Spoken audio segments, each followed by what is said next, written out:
Hello students. बेटा हम समझते हैं कि जब टेम्परेचर बढ़ाते हैं तो रेसिस्टिविटी, रेजिस्टेंस, कंडक्टिविटी, कंडक्टेंस, ये सारी चीजों पे एक्चुअल में क्या असर होता है। ठीक है, तो हमारे पास जो रेसिस्टिविटी का फॉर्मूला है वो mass of electron by n e square tau है। क्लियर है? तो बेटा एक्चुअल में जब हम टेम्परेचर बढ़ाते हैं तो एन एंड टाउ दोनों चेंज होता है, बट कंडक्टर में एन को हम मानते हैं कि ऑलमोस्ट क्या होगा बेटा, कांस्टेंट, क्योंकि उसके पास फ्री इलेक्ट्रॉन ऑलरेडी बहुत सारे हैं। तो जब टेम्परेचर बढ़ाएंगे कंडक्टर में तो टाउ घटेगा, टाउ घटने के कारण रेसिस्टिविटी बढ़ जाएगी, कंडक्टिविटी घट जाएगी, रेजिस्टेंस बढ़ जाएगा, कंडक्टेंस घट जाएगा। जिसके भी टेम्परेचर बढ़ने से अगर रेजिस्टेंस बढ़ रहा है इसका टेम्परेचर कोफिशिएंट पॉजिटिव होगा और रो और टी का जो वेरिएशन होगा ऐसा होगा।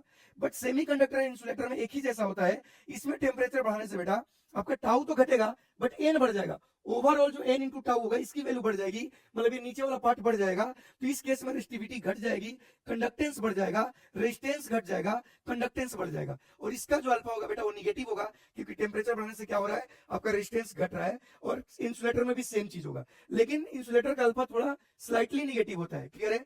तो ये बात समझ में आना चाहिए। नीट में सवाल आ चुका है कि टेम्परेचर बढ़ने से क्या होगा। जैसे कि कॉपर को गर्म करेंगे तो उसका रेजिस्टेंस बढ़ेगा, जबकि जर्मेनियम को गर्म करेंगे तो उसका रेजिस्टेंस घटेगा।